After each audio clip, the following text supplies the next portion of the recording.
নমস্কার সবাইকে, আপনাদের সবার ভালোবাসা নিয়ে এই ব্লগটা শুরু করা হলো। শিলিগুড়ি থেকে বেরিয়ে এখন আমরা দার্জিলিংয়ের পথে যাচ্ছি। এখন আপনারা যে রাস্তাটা দিয়ে আমাদের যেতে দেখছেন সেটা পুরোপুরি ভুল রাস্তায় আমরা যাচ্ছি। আর এই রাস্তা দিয়ে দার্জিলিং যাওয়া যায় না যে এটা ভুল কথা, এই রাস্তা দিয়ে দার্জিলিং যাওয়া যায়, কিন্তু তাতে সময় লাগবে 8 থেকে 9 ঘন্টা। আমরা এই রাস্তাটা দিয়ে প্রায় 10 কিলোমিটার চলে এসেছিলাম। এই রাস্তাটা ছিল দার্জিলিং যাওয়ার জন্য খুবই সুন্দর রাস্তা, কিন্তু এই রাস্তাটা দিয়ে গেলে আমাদের অনেকটা সময় লাগতো। এর জন্য আমরা গাড়িটাকে ঘুরিয়ে নিয়েছিলাম অন্য রাস্তা দিয়ে যাওয়ার জন্য। এই ট্যুরটাতে আমরা প্রথম চা বাগান এই রাস্তাতেই দেখি। বিশ্বাস করুন, একদম ইচ্ছা করছিল না এই রাস্তাটা থেকে অন্য রাস্তায় যেতে। আগে অনেকবার গ্যাংটক পেলিং আমরা এসেছি, কিন্তু কখনোই এই রাস্তাটা আমাদের চোখে পড়েনি। আমার খুবই ইচ্ছে ছিল যে এই চা বাগানে দাঁড়িয়ে কিছু ফটো তুলব, কিন্তু সময়টা এত কম ছিল যে সেখানে দাঁড়ানো হয়নি। তার জন্য আমি রানিং বাইকেই আমাদের কিছুটা ভিডিও করে নিয়েছি। ভিডিও করছি ঠিকই, কিন্তু মুখের মধ্যে কোনো হাসি নেই, কারণ ভয় লাগছিল ফোনটা যদি পড়ে যায়।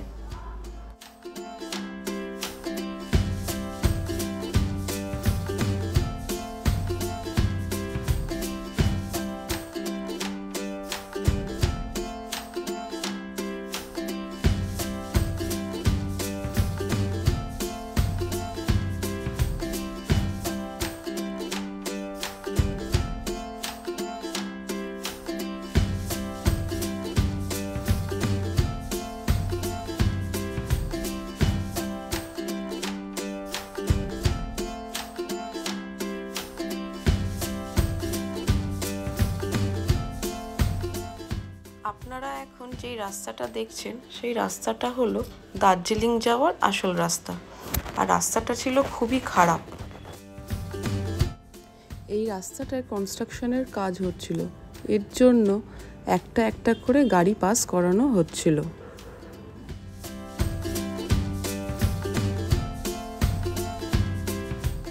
আগের রাস্তার তুলনায় এই রাস্তাটা ছিল অনেকটাই খারাপ। কিছুটা যাওয়ার পরেই চোখে পড়ল তিস্তা নদী।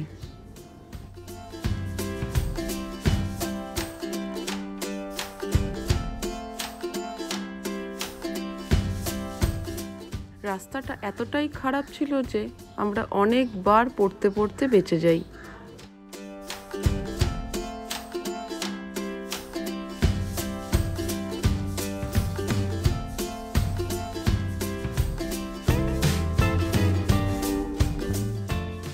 অনেকটা খারাপ রাস্তার পর আমরা ভালো রাস্তা পাই, সেটাও আবার কতক্ষণ পাবো তা জানা নেই।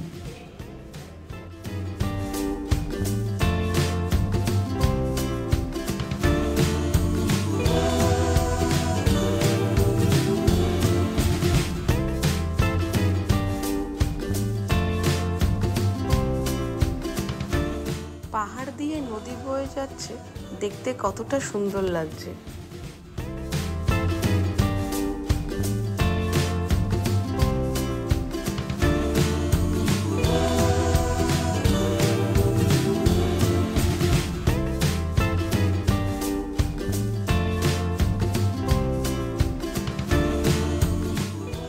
আমরা রাস্তাটা নিয়ে খুবই ভয় করছিলাম, কিন্তু রাস্তাটা ভালোই ছিল।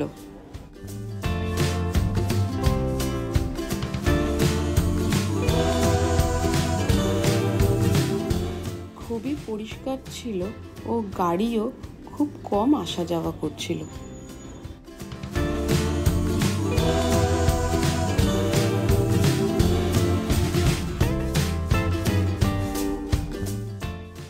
পাহাড়ের গা দিয়ে বাইক চালানোর অনুভূতি আমাদের খুব ভালো লাগছিল। প্রথমে তো ভীষণ ভয় পেয়েছিলাম যখন আমরা এই ট্যুরটাকে ঠিক করছিলাম।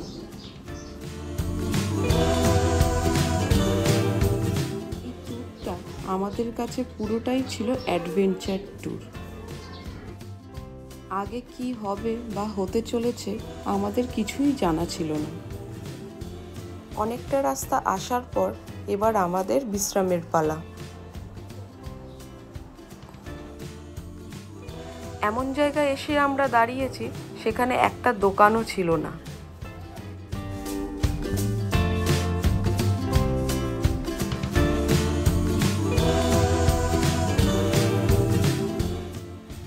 সেখানে একটাও চায়ের দোকানও ছিল না যে চা খেয়ে একটু এনার্জিটা আসবে আমাদের। এবার আমরা হতাশা নিয়ে আবার দার্জিলিংয়ের উদ্দেশ্যে বের হলাম। রাস্তায় যদি কোনো চায়ের দোকান পাই তাহলে সেখানে আমরা দাঁড়িয়ে চা খেয়ে নেব।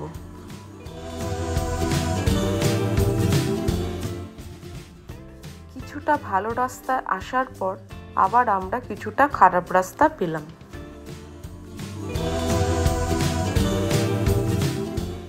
এখানকার রাস্তাগুলো ছিল অনেকটাই খাড়া। কিছুটা রাস্তা আসার পর আমাদের চোখে পড়ল পাহাড়ের গায়ে কতগুলো বাড়ি, যা দূর থেকে একটা ছোট্ট শহরের মতো লাগছিল। দেখতে খুবই সুন্দর লাগছিল এই দৃশ্য। শুধু পাহাড়ে আসলেই এই দৃশ্য দেখা যায়।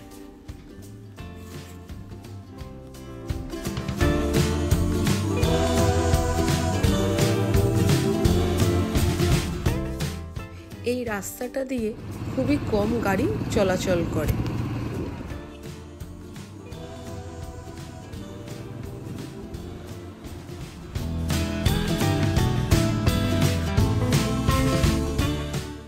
এরকম ফাঁকা রাস্তা দিয়ে যেতে না কার না ভালো লাগে।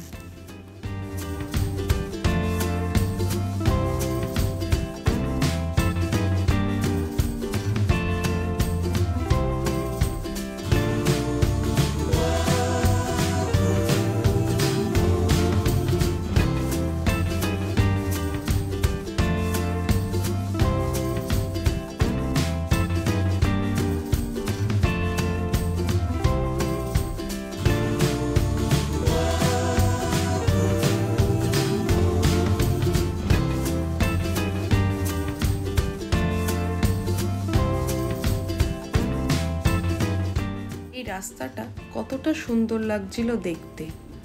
দূর থেকে মনে হচ্ছিল এখানে কোনো সিনেমার শুটিং হয়।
এসে দাঁড়ালাম, সেখানেও কোনো দোকান ছিল না।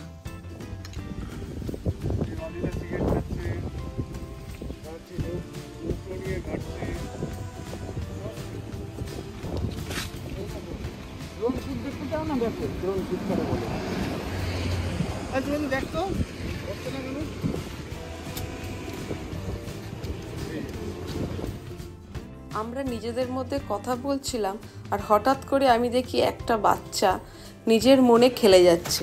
তো দেখতে খুবই সুন্দর লাগছিল, তাই ওর পারমিশন ছাড়াই একটা ভিডিও করে নিলাম। এই রাস্তাটা ছিল অনেকটাই খারাপ, তার জন্য অনেক গাড়ি উঠতে খুব অসুবিধা হচ্ছিল। আমরা আসার অনেক পরে দুটো প্রাইভেট গাড়ি এসেছিল। তাদের সাথে কথা বলে আমরা জানতে পারি তারা দার্জিলিং ঘুরতে এসেছে।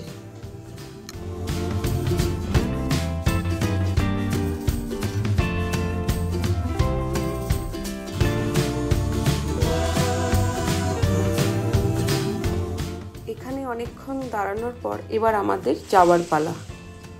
এখনো অনেকটা রাস্তা বাকি আছে দার্জিলিং পৌঁছাতে। রাস্তাটা এমনিতেই সরু, তার মধ্যে আবার এই স্টোনগুলোকে ফেলে রেখে দিয়েছে, আর ভয় লাগছিল বাইকের চাকাটা যদি স্লিপ খেয়ে যায়। পাহাড় মানে সৌন্দর্যে ভরা, কোনটা ছেড়ে কোনটা দেখব। কিন্তু জানেন তো, গাড়ির জার্নিটাও ছিল অনেকটা, আর তার মধ্যে সূর্যি মামা মাথার ওপরে যেন নৃত্য করছিল। আমরা এখনো পর্যন্ত এতটা উপরে উঠেছি, কিন্তু সেরকম ঠান্ডা আমরা পাইনি, ভীষণ গরমই লাগছিল। এগুলো নতুন কিছু নয়, কারণ কলকাতাতেও সেম অবস্থা। কিন্তু আমাদের সঙ্গ দিয়েছিল এই প্রাকৃতিক দৃশ্য।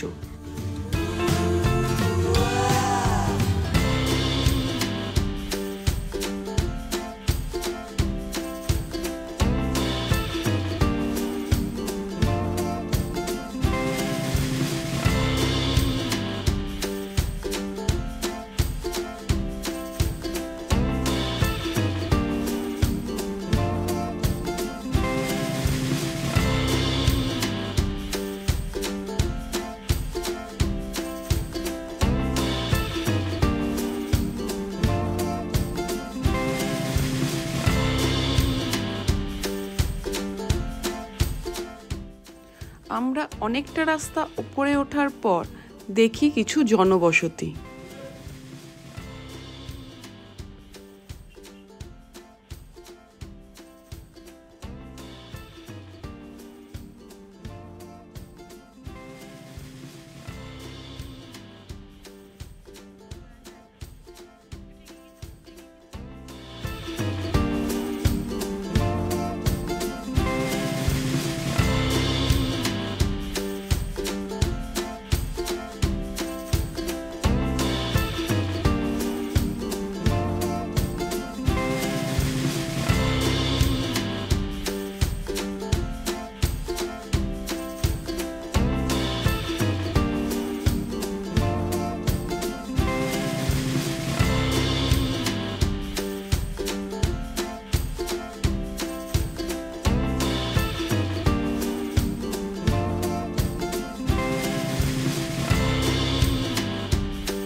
রাস্তার ধারে এই ফুল গাছগুলো দেখতে কি সুন্দর লাগছিল।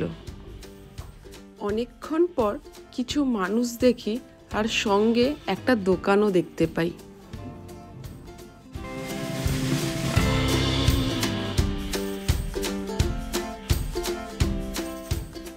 আবার কিছুটা আসার পরে বাড়িঘর দেখতে পাই। বেশ ভালো ঘন জনবসতি।